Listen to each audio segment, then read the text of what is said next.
کیا سارے گھر والوں کی طرف سے ایک جانور کی قربانی کافی ہے؟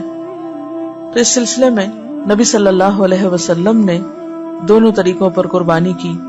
حج کے موقع پر آپ نے 100 اونٹوں کی قربانی دی، لیکن دوسری طرف ایک اور موقع پر آپ صلی اللہ علیہ وسلم نے اپنے سارے گھر والوں کی طرف سے ایک بکری کی قربانی کی.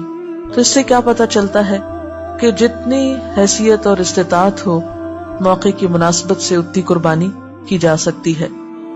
حضرت عطا بن یسار روایت کرتے ہیں کہ میں نے ابو ایوب انصاری رضی اللہ تعالی عنہ سے پوچھا کہ آپ رسول اللہ صلی اللہ علیہ وسلم کے زمانے میں قربانیاں کیسے کرتے تھے، یعنی اس دور میں آپ کا طریقہ کیا تھا.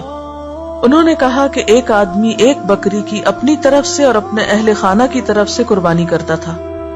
گویا ایک قربانی ایک انسان کی اپنی طرف سے، قربانی کرنے والے کی اپنی طرف سے اور باقی گھر والوں کی طرف سے بھی ادا ہو جاتی ہے، اور وہ خود بھی اس میں سے کھاتے تھے اور دوسروں کو بھی کھلاتے تھے.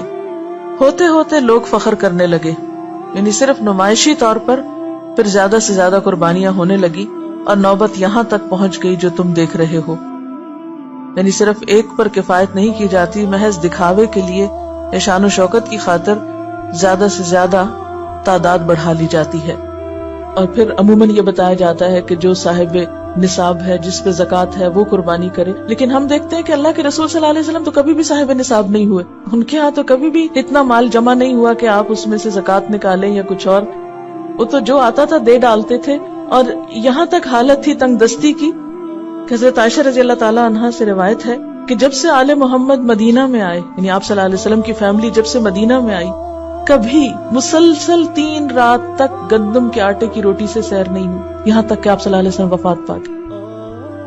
یعنی 3 دن بھی مسلسل روٹی نہیں پکی آپ کے گھر میں تھرو آؤٹ مدنی پیریڈ، پھر بھی آپ قربانیاں کرتے رہے.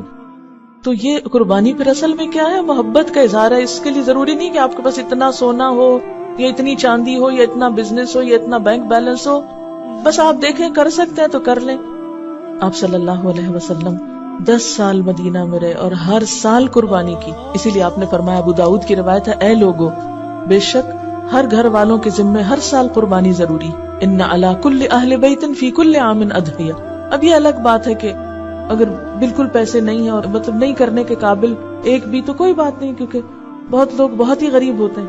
قربانی دراصل محبت کے اظہار کی ایک علامت ہے، اور اس کے لیے بہت زیادہ فقہی مسئلوں میں پڑھنا، اس پہ جائز ہے اس پہ ناجائز ہے، یہ کرے یا نہ کرے، وہ کرے یا نہ کرے، بہت کچھ پوچھنے کی ضرورت نہیں. اپنے آپ کو ٹٹولیں، دیکھیں کیا دے سکتے ہیں کیا نہیں دے سکتے، اور کر لیں جو کر سکتے ہیں.